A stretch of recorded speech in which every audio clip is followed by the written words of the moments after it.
There's no feeling more intense than starting over. If you deleted your homework the day before it was due, as I have, or if you left your wallet at home and you have to go back after spending an hour in the commute.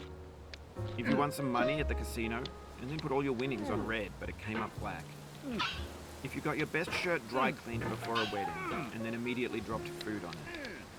If you won an argument with a friend and then later discovered that they just returned to their original view. Starting over is harder than starting up. If you're not ready for that, like if you've already had a bad day, then what you're about to go through might be too much. Feel free to go away and come back. I'll be here. Alright, thanks for coming with me on this trip.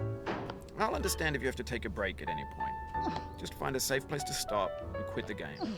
And don't worry, I'll save your progress, always, even your mistakes. This game is a homage to a free game that came out in 2002 titled Sexy Hiking.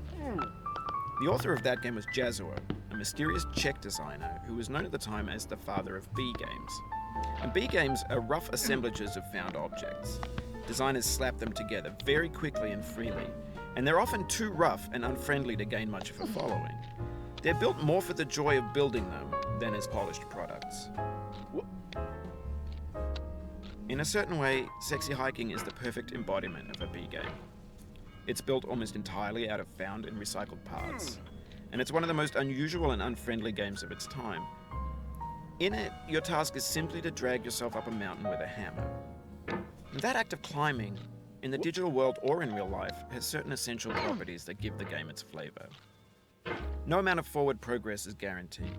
Some cliffs are too sheer or too slippery. And the player is constantly, unremittingly in danger of falling and losing everything. Anyway, when you start Sexy Hiking, you're standing next to this dead tree that blocks the way to the entire rest of the game. It might take you an hour to get over that tree, and a lot of people never got past it. You prod and you poke at it, exploring the limits of your reach and your strength, trying to find a way up and over. And there's a sense of truth in that lack of compromise. Most obstacles in video game worlds are fake. You can be completely confident in your ability to get through them once you have the correct method or the correct equipment or just by spending enough time.